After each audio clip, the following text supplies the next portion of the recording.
একটা পুজোর ঐতিহ্য আছে, শুরু কিভাবে হয়েছিল এবং কুমারী পুজোর যে ঐতিহ্যটা সেটা যদি একটু বলেন। হ্যাঁ, দেখুন সিংহলার পরিবার হরিপাল বাবুপাড়ার এটা ঐতিহ্যবাহী পরিবার।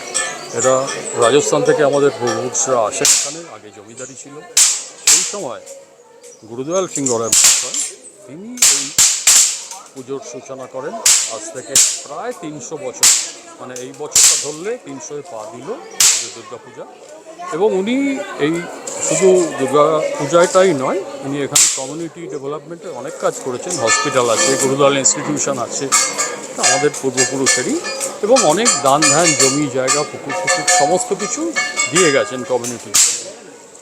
আর এই পুজো আমাদের জানেন এটা একদম আত্মিক সম্পর্ক আছে এই পুজোয়।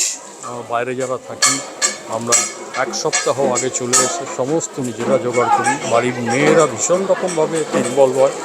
এবং শুধু এই একটা আমার বাড়ি নয়, প্রত্যেকটা পাড়ার আমাদের যে সিংহরায়দের আমাদের যে সবাই রয়েছে সবাই এটা করে। আচ্ছা, কুমারী পুজোর কথা এই প্রসঙ্গে তার আগে একটু জানি, তার আগে হচ্ছে যে গুরুদয়াল সিংহরায় পুজোর এই দুর্গা পুজোর প্রচলন করলেন কেন? দেখুন, গুরুদয়াল সিংহরা দুর্গা পুজোর প্রচলন এই জন্য করলেন, বাংলায় তখন জমিদারদের দুর্গা পূজার রীতি ছিল।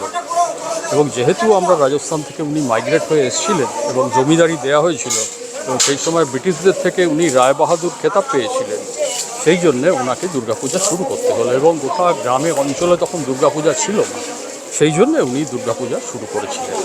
মানে বাড়ির ঐতিহ্য বহন করার জন্য একটা জমিদার বাড়ির সেই হিসেবে উনি এটা চালু করেছেন। বাড়ির পুজো এটা কুমারী পুজোর নাকি বিশেষত্ব? হ্যাঁ, আমাদের কুমারী পুজোর ভীষণ বিশেষত্ব এই জন্যে আছে, যেটা অন্য জায়গায় দেখতে পাবেন না। এখানে কুমারীকে খুব অল্প বয়সী মেয়ে, 7 বছর পর্যন্ত ম্যাক্সিমাম বয়স, ব্রাহ্মণ কন্যা, তাকে আমাদেরকে মাতৃরূপে পূজা করা হয় এই নবমীতে।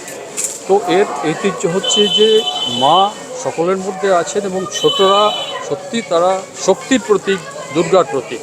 সেই জন্যে বাড়ির যে বড় বউ, মানে আমার স্ত্রী, সে আজকে উপোস করে আছে, যেমন কাল ছিল, এবং উপোস করে তাকে যতক্ষণ না কুমারী পুজো করা হয় তাকে 16 উপচারায় পুজো করা হয়। সমস্ত রকম সাজানো গোছানো এবং গহনা, দেখুন গহনা মানে এখন সোনার গহনা দেওয়ার আমাদের ক্ষমতা নেই, আমরা যতটা পারি ইনভিটেশন দিই, শাক, ফুলের শাকটা দিয়ে সাজানো হয় এবং তাকে বসিয়ে আমার বাড়িতে পুজো করে তারপরে দালানে আনা হয়। কারণ আসলটা বাড়ি, এখানে নিয়ে এলে ওই হট্টগোল আছে, মাকে ওইভাবে পুজো করা হয়। তাকে মাতৃরূপে পুজো করিয়ে মিষ্টি খাইয়ে তাকে সাজিয়ে এনে এখানে দেবীর সামনে বসানো হয়, পুজো করা হয়। তো অন্য থেকে আলাদা এই জন্যে যে এটা আমার বাড়ির মেয়েরা, তারা মানে মেয়ে কন্যা সমান পুজো করে। যেমন উত্তর ভারতে কন্যা বলে একটা চালু আছে, সেই রকম। আচ্ছা, এই যিনি যাকে মানে কুমারী রূপে পুজো করা হবে, সে কি আপনার বাড়ির কন্যা হতে হবে না যে কোনো ব্রাহ্মণ? না, আমার বাড়ি হলে একদম হবে না, আপনার বাড়ি একদম হবে না। আমার বাড়ি আমার কোনো আত্মীয় স্বজন কারোর হলে হবে না, আপনার পরিবারের সঙ্গে কোনো সম্পর্ক থাকবে না। এটা সেই রকম যে রাজি হবে, যার বাবা মা রাজি হবে, আমরা গিয়ে 3 মাস আগে থেকে তাকে বলে আসি যে তোমার মেয়ের, এবং খেয়াল রাখতে হয় তার জর্জারি না হয়, কিছু না হয়। এটা আমরা 7 দিন ধরে তাকে খেয়াল রাখি। এবারে কে হয়েছে কুমারী কাকে? এবারে কুমারীর ভালো নাম তো জানি না, মানে বলতে পারছি না, ওটা পরে জানতে পারবেন। হ্যাঁ, কুকু ওর ডাকনাম আছে, ওর ডাকনাম কুকু। তো ও এবারে কুমারী হচ্ছে। খুবই বাচ্চা মেয়ে।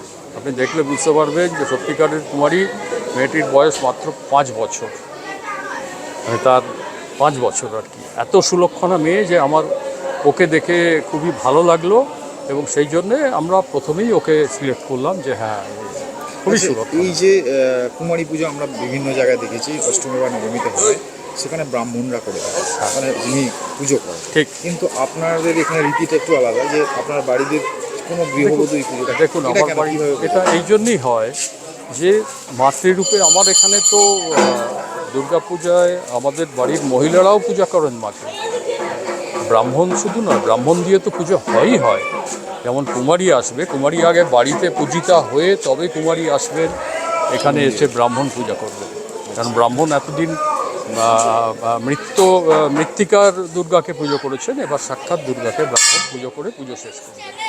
এই জন্যই আগে বাড়িতে আমার কুমারীকে একটা বিষয় আছে, ব্রাহ্মণ নাকি আপনাদের এখানে ব্রাহ্মণকে নাকি এটা আমি প্রথমেই বললাম যে আমরা রাজপুত ক্ষত্রিয় যখন ওই আকবরের অত্যাচারে ওখান থেকে চলে আসেন, প্রথম তিনজন আছেন বীর সিং, এরা দুজন যখন আসেন তখন আমাদের নিজেদের শালগ্রাম শিলা, ব্রাহ্মণ, নাপিত সমস্ত কিছু রাজস্থান থেকে নিয়ে এসে এইখানে জমিদারি কিনে বসে। এই জন্যে ব্রাহ্মণের পূর্বপুরুষরা বংশ পরম্পরা আমাদের এই পুজো করে যাচ্ছে। যে বলি দিল সেও কিন্তু আমার ঠাকুরদার বাবা তার বংশের হয়ে চলে আসছে, পুরোহিত তার বংশের, ঠাকুর যে করে সেও তার সেই ঐতিহ্য রেখে যাচ্ছে। আমরাও ওদের ছাড়তে পারি না, ওরাও আমাদের ছাড়তে পারে না। মানে সব পৌরুষ থেকেই যারা এসছে তারা একদম একদম আমাদের বহু পুরুষ হয়ে গেল, প্রায় 8 পুরুষ হয়ে গেল। 8 পুরুষের ধরে ওই ব্রাহ্মণ চলছে এবং আমাদের পূজাও চলছে। আপনার নাম আর এই আমার নাম গৌতম সিংহ রায়। কততম পুরুষ? আমি 8তম, 8তম পুরুষ।